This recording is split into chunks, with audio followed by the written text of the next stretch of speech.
Assalamualaikum warahmatullahi wabarakatuh. Halo teman-teman semua, berjumpa lagi di channel Galeri RNSW. Di video kali ini, saya akan menceritakan tentang sejarah Laksamana Cheng Ho menyebarkan Islam di Nusantara. Seperti apa ceritanya? Yuk, langsung saja kita simak videonya. Sejarah Laksamana Cheng Ho menyebarkan Islam di Nusantara. Masuknya Islam ke Nusantara melalui seorang saudagar dan sekaligus penjelajah dunia berasal dari Cina yang beragama Islam, yaitu bernama Cheng Ho. Cheng Ho atau yang dikenal sebagai Zheng He atau Qasim Sanbo merupakan pejuang Muslim Tiongkok yang hidup di masa dinasti Ming tahun 1403 sampai tahun 1424 Masehi. Laksamana Cheng Ho lahir sekitar tahun 1371 Masehi di Provinsi Yunnan sebelah barat daya Cina. Cheng Ho yang mempunyai nama kecil Ma Ho, tumbuh dan dibesarkan di lingkungan keluarga Muslim. Nama, Ma, sendiri merujuk pada nama, Muhammad, yang digunakan keluarga Muslim di Tiongkok. Cheng Ho berasal dari bangsa Hui, salah satu bangsa minoritas Tionghoa. Nenek moyangnya yang bermula tinggal di Siyu sebelum kemudian mereka berpindah ke Tiongkok Barat Daya dan menetap di Provinsi Yunnan. Kakek dan ayah Cheng Ho telah menunaikan ibadah haji.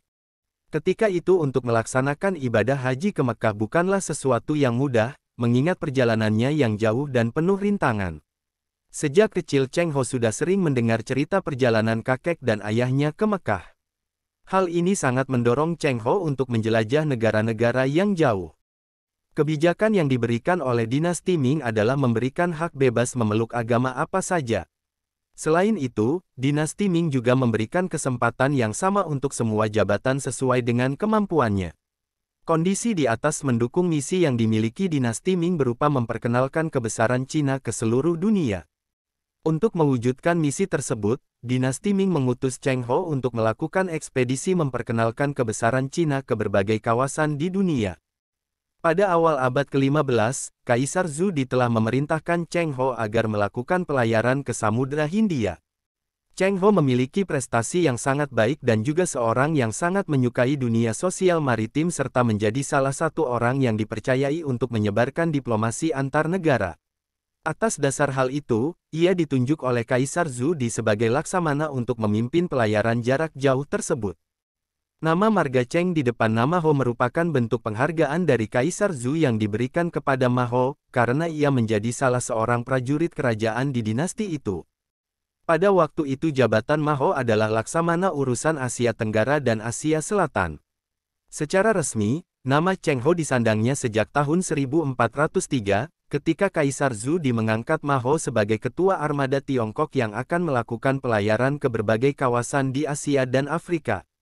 Tujuan dari Kaisar Zhu mengutus Cheng Ho untuk berlayar ke arah Samudra Hindia adalah pertama, untuk menciptakan sebuah politik kerukunan dan persahabatan dengan negara-negara asing. Menurut Kaisar Zhu, rakyat di segala penjuru dunia adalah keluarga. Yang kedua, mendorong perniagaan antara Tiongkok dengan negara-negara asing. Ketika Kaisar Zhu naik tahta segera dikirim utusan-utusan dari Tiongkok ke berbagai negara asing, termasuk rombongan pedagang yang masuk ke Tiongkok akan disambut dengan hangat dan baik. Yang ketiga, penduduk sepanjang pantai Tiongkok dilarang merantau ke luar negeri tanpa izin. Hal ini dimaksudkan agar bajak laut dari Jepang yang sering mengganggu keamanan pantai Tiongkok menjadi terpencil. Menurut catatan sejarah, Cheng Ho merupakan Muslim yang taat, karena ia aktif memajukan penyebaran Islam, baik di Tiongkok maupun di negara-negara asing. Cheng Ho sebagai seorang Muslim yang soleh telah banyak mengadakan kegiatan-kegiatan keagamaan, baik di negerinya sendiri maupun di negeri lain selama dalam perjalanan mengemban misi perdamaian dan persahabatan. Sebagai laksamana yang menganut agama Islam, Cheng Ho sudah pasti mengambil inisiatif untuk menyebarkan agama Islam di negara-negara yang dikunjunginya. Dalam hal ini, peran Cheng Ho sangat besar bagi perkembangan dan penyebaran agama Islam, tidak terkecuali di Indonesia yang daerah-daerahnya banyak dikunjungi selama 7 kali pelayarannya. Kunjungan Cheng Ho ke Indonesia terjadi pada 6 abad yang lalu, namun kisahnya masih tetap segar dan menarik di kalangan masyarakat Indonesia. Cerita-cerita yang tersiar dari mulut ke mulut, dari generasi ke generasi, mencerminkan rasa hormat penduduk setempat sehubungan dengan jasa Cheng Ho dalam memajukan persahabatan antara bangsa Indonesia dengan bangsa Tionghoa kala itu. Dari sinilah awal mula terjalinnya hubungan masyarakat Indonesia dengan bangsa Tionghoa. Peran Cheng Ho di wilayah nasional maupun internasional sebagai seorang Muslim yang benar dapat mengangkat nama baik agama Islam. Di Indonesia banyak sekali peninggalan Cheng Ho, sehingga menjadi legenda yang realistis. Kedatangan armada Cheng Ho ke daerah-daerah yang disinggahi di Nusantara telah memberikan kemajuan dalam berbagai bidang, seperti bercocok tanam, alat bajak dari besi, berternak, berdagang, seni ukir, seni bangunan, dan seni budaya lainnya. Catatan sejarah mengatakan bahwa Cheng Ho memiliki peran besar dalam membentuk masyarakat Muslim Tionghoa dan membangun hubungan antara diplomatik dan persahabatan antara negara Tiongkok dan masyarakat Indonesia serta dengan masyarakat dunia lainnya. Mengenai Muslim Tionghoa di Indonesia, sebenarnya sudah ada sejak abad ke-14. Pada masa pemerintahan dinasti Ming, masa Kaisar Zhou, dilaksanakan politik kerukunan dan persahabatan dengan negara-negara asing. Sehingga, dinasti ini menugaskan laksamana kerajaan yaitu Cheng Ho untuk melakukan pelayaran ke Samudera Hindia Barat sampai ke Nusantara.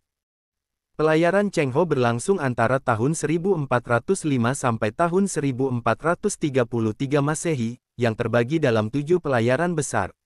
Salah satu pelayarannya pada tahun 1431, menggunakan armada laut yang dipimpinnya berkekuatan ratusan kapal besar dengan prajurit yang berjumlah ribuan orang, yang terdiri dari berbagai profesi, yakni ahli pelayaran, tenaga kesehatan, penulis, penerjemah, tentara dan para pelayan.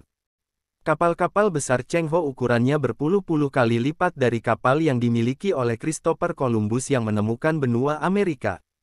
Selama 7 kali melakukan ekspedisi pelayaran ke Samudera Selatan, Laksamana Cheng Ho selalu singgah di Kepulauan Nusantara. Cheng Ho banyak singgah di pelabuhan-pelabuhan Nusantara dan Samudra Hindia. Tempat-tempat yang disinggahinya adalah pelabuhan-pelabuhan Jawa, Sri Lanka, Quilon, Cochin, Calicut, Calcutta, Ormuz, Selat Hormuz, Jeddah, Mogadiscio, dan Malindi. Di tempat itu, ia melakukan kerjasama ekonomi dan perdagangan, kerjasama politik, penumpasan kejahatan, menumpas kapal-kapal perompak dan bajak-bajak laut, mendamaikan peperangan antar kelompok dan antar kerajaan, dan sebagainya. Perdagangan menjadi strategi utama bagi Cheng Ho untuk membentangkan pengaruh kekaisaran dinasti Ming ke pelosok penjuru dunia. Tidak hanya sutra saja yang dibawa pada ekspedisi ini, akan tetapi juga porselin, pakaian, tanaman, dan juga hewan-hewan dari daratan Cina. Cukup banyak bukti-bukti sejarah yang menunjukkan bercecerannya porselin-porselin dari dinasti Ming di beberapa lautan di berbagai sudut dunia. Tak hanya itu, Laksamana Cheng Ho secara aktif menyebarkan agama Islam di Nusantara dan di tempat lain yang dikunjunginya. Cheng Ho memulai pelayarannya menuju Malaka. Ia banyak belajar tentang agama Islam mulai dari daratan Tiongkok, Yunan, Champa, Jawa, Melayu, Arab, hingga India. Ia membawa gelombang Tiongkok masuk ke Asia Tenggara diikuti arus penyebaran agama Islam yang damai. Saat itu, Islam masuk ke Indonesia lewat pedagang dari Gujarat, India, dan Timur Tengah. Ketika datang ke Indonesia, Cheng Ho bersama anak buahnya disambut hangat oleh masyarakat Indonesia. Anak buahnya yang ada di kapal itu mayoritas beragama Islam dan ada juga yang ulama. Beberapa dari mereka kemudian menetap di beberapa tempat yang mereka singgahi, termasuk Jawa. Leluhur Raden Patah, Syekh Hasanuddin, merupakan salah satu anggota rombongan yang ikut dalam ekspedisi Cheng Ho. Di mana setelah sampai di Jawa, ia tinggal dan menetap serta melakukan penyebaran agama Islam. Selain itu ada juga anggota rombongan Cheng Ho bernama Dampo Awang atau Kiai Jurumudi yang juga tinggal dan menetap di Semarang. Selama misi penyebaran Islam, Cheng Ho bertemu dengan orang-orang yang telah memeluk agama Islam. Sebagai duta kerajaan Tiongkok, ia pun bertemu dengan Raja Majapahit. Setelah mendapat izin dari Raja Majapahit, Cheng Ho kemudian mulai menyebarkan ajaran Rasulullah dan Islam dengan sangat cepat menyebar di Indonesia. Pertemuan dengan Raja Majapahit membawa dampak besar dalam penyebaran Islam. Liao Dake telah memberikan testimoni yang sangat jelas tentang peran etnis Tionghoa dalam menyebarkan Islam di Indonesia. Nama-nama penyebar Islam sangat dikenal dengan baik sebagai Wali Songo, yang mana ada beberapa dari mereka yang merupakan keturunan Tionghoa, seperti Sunan Ampel dengan nama Cina Bong Suihu, Sunan Gunung Jati dengan nama Cina Toh Abo, dan lainnya. Laksamana Cheng Ho datang ke Indonesia dengan misi perdamaian tanpa peperangan, kekerasan, dan perebutan kekuasaan. Cheng Ho juga selalu menghadirkan nilai-nilai kemanusiaan yang selalu diajarkan dalam Islam sebagai pondasi agama dalam kehidupan. Pengaruh Cheng Ho dalam penyebaran Islam di Nusantara dapat dilihat dari bukti peninggalannya seperti Masjid Cheng Ho di Surabaya, Palembang, dan Malang. Cheng Ho juga berhasil memugarkan masjid yang terletak di sebelah timur laut Kabupaten Sian pada tahun 1430 Masehi. Di Pulau Jawa, Cheng Ho telah singgah di berbagai tempat di pesisir Sumatera dan Jawa, mulai dari Samudera Pasai, Palembang, Tuban, hingga Gresik. Ekspedisi Laksamana Cheng Ho melakukan pendaratan di Tuban, jejaknya Kelenteng Sampokong, di Semarang, jejaknya Kelenteng Gedung Batu, Simongan, dan di Cirebon, jejaknya Menara Mercusuar. Kedatangan Laksamana Cheng Ho ke Nusantara yakni di Palembang, Semarang, dan daerah lainnya menyebabkan terjadinya penyebaran agama Islam yang dilakukan oleh Laksamana Cheng Ho. Berlabuhnya Laksamana Cheng Ho di Palembang menjadi awal penyebaran agama Islam di Nusantara. Pengaruh Laksamana Cheng Ho di Palembang dalam penyebaran agama Islam dengan membuat komunitas Islam yang ada di Palembang, yang kemudian dikelola oleh orang-orang Cina yang beragama Islam dengan mazhab Hanafi pertama di Kepulauan Indonesia pada tahun 1407. Di tahun yang sama, di Sambas, Kalimantan, Semenanjung Melaya, Jawa, dan Filipina juga turut ikut membentuk komunitas ini, selama tahun 1411 sampai tahun 1416 Masehi. Selain itu, berlabuhnya armada Laksamana Cheng Ho di Simongan, Semarang, seperti yang diketahui di Gedong Batu, terkenal sebagai bekas tempat persinggahan Cheng Ho di Semarang pada abad ke-15, dikarenakan jurumudi armada Laksamana Cheng Ho yang bernama Wang Jinghong mengalami sakit keras dan akhirnya singgah di Simongan untuk mengobati Wang Jinghong. Singgahnya Laksamana Cheng Ho di Simongan juga menyebarkan agama Islam di sekitar Gedong Batu yang menjadi tempat pengobatan Wang Jinghong dan sekaligus tempat peristirahatannya. Kemudian Gedong Batu dijadikan sebagai masjid oleh Laksamana Cheng Ho. Saat ini, Gedong Batu yang menjadi tempat pengobatan dan peristirahatan Laksamana Cheng Ho menjadi Kelenteng Sampokong yang dibangun oleh orang-orang Cina. Penyebaran agama Islam yang dilakukan oleh Laksamana Cheng Ho dan awak kapal armadanya tidak hanya untuk orang-orang Cina yang datang ke Nusantara saja, tetapi juga untuk masyarakat yang ada di Nusantara. Hal ini menjadikan Laksamana Cheng Ho disebut sebagai tokoh Islam pertama yang berkunjung ke Pulau Jawa dan dianggap tokoh penting oleh masyarakat. Laksamana Cheng Ho berkunjung ke Sumatera dan Pulau Jawa sebanyak 6 kali.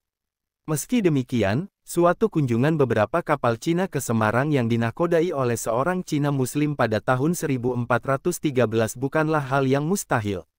Galangan kapal yang berulang kali disebutkan dalam catatan tahunan Melayu yang kemungkinan berjaya pada perempat akhir abad ke-15 dan awal abad ke-16, yaitu ketika kapal-kapal besar dibuat untuk dipakai oleh penguasa Muslim Demak. Setelah dirasa cukup Laksamana Cheng Ho singgah di Demak, kemudian ia kembali berjalan menuju ke beberapa tempat lainnya, seperti Samudera Pasai, Aceh Raya, Bangka, Sunda Kelapa, dan sebagainya. Di setiap kota yang disinggahinya, Cheng Ho selalu membagikan ilmu pengetahuan dan keahlian dengan masyarakat setempat, serta menggiatkan penyebaran agama Islam. Pengaruh pelayaran dan penyebaran Islam yang dilakukan oleh Laksamana Cheng Ho tidak hanya dirasakan oleh masyarakat Indonesia. Pelayaran Cheng Ho juga memberikan satu era baru Islamisasi di Asia Tenggara. Cheng Ho juga berperan penting dalam penyebaran Islam dalam komunitas orang Cina di Kepulauan Malaya. Ia membuat satu struktur administrasi untuk mengelola komunitas orang Muslim Cina. Sebelum kedatangan Laksamana Cheng Ho di Pulau Jawa, di sana sudah ada masyarakat Muslim Cina. Peran Cheng Ho membuktikan penguatan penyebaran Islam di Indonesia oleh penyebar sebelumnya dari beberapa etnis, seperti Arab, India, dan Persia. Anak turunan dari rombongan Cheng Ho yang beragama Islam kemudian menyebar dan ikut andil dalam membumikan Islam di berbagai wilayah Nusantara. Dapat dikatakan bahwa bangsa Cina ikut berperan aktif terhadap Islamisasi masyarakat Jawa dan berbagai wilayah di Nusantara yang disinggahi rombongan Cheng Ho. Setelah sukses menyebarkan Islam, kemudian berdirilah kerajaan Islam pertama di Demak. Raja pertama yang ditunjuk juga merupakan seorang etnis Tionghoa yang bernama Raden Patah, yang memiliki nama Tionghoa Jin Bun. Hadirnya Laksamana Cheng Ho di Nusantara memberikan dampak yang positif terhadap penyebaran agama Islam di Nusantara, sehingga muncul komunitas-komunitas agama Islam Cina di Nusantara. Komunitas Islam yang dibentuk oleh Laksamana Cheng Ho tersebut kemudian dijadikan sebagai wadah untuk menyebarkan agama Islam kepada masyarakat yang ada di Nusantara. Pola penyebaran Islam yang dilakukan Cheng Ho sangat akulturatif terhadap kearifan lokal, yang dimana masyarakat Jawa pada saat itu cukup banyak yang menganut agama Hindu serta kejawen, sehingga dengan adanya komunitas Islam tersebut dapat membentuk sebuah agama Islam yang bercorak Nusantara. Selain itu, dampak positif datangnya Laksamana Cheng Ho di Nusantara juga berdampak pada sektor perekonomian. Pada masa itu, para nelayan dan para petani menjadi makmur. Karena selain ia mengajarkan kepada masyarakat tentang ajaran Islam, Laksamana Cheng Ho juga mengajarkan cara berdagang kepada masyarakat. Dampak yang lain juga dibuktikan dengan adanya bangunan masjid seperti di Cirebon, Tuban, Palembang, Gresik, dan Surabaya. Salah satu contoh buktinya adalah masjid di Surabaya yang diberi nama Masjid Muhammad Cheng Ho. Masjid tersebut mirip dengan Masjid Nijie di Beijing. Bangunan didominasi cat warna merah, kuning, dan hijau. Masjid tersebut dibangun sebagai bentuk penghormatan terhadap keteladanan Laksamana Cheng Ho, yang merupakan seorang Muslim yang cinta damai dan berwawasan luas. Tempat-tempat ini juga merupakan daerah pesisir yang banyak disinggahi oleh para pedagang dari berbagai mancanegara. Di sepanjang tahun 1420 Masehi, Cheng Ho membuat perkembangan Islam secara signifikan dari semua komunitas orang Muslim Cina. Hal ini menunjukkan bahwa Cheng Ho mempunyai ikatan kuat pada agama Islam. Banyak orang Muslim di Asia Tenggara menganggap Cheng Ho sebagai tokoh pahlawan Muslim. Adanya alkulturasi budaya dengan agama, menjadikan Cheng Ho sosok yang sangat dikenang di dalam masyarakat Nusantara khususnya masyarakat Muslim Cina. Oke teman-teman, itu tadi cerita sejarah Laksamana Cheng Ho menyebarkan Islam di Nusantara. Semoga bisa menambah wawasan teman-teman semua ya. Terima kasih telah menonton video ini. Jika video ini bermanfaat, teman-teman bisa like dan subscribe channel ini. Sampai jumpa di video selanjutnya. Wassalamualaikum warahmatullahi wabarakatuh.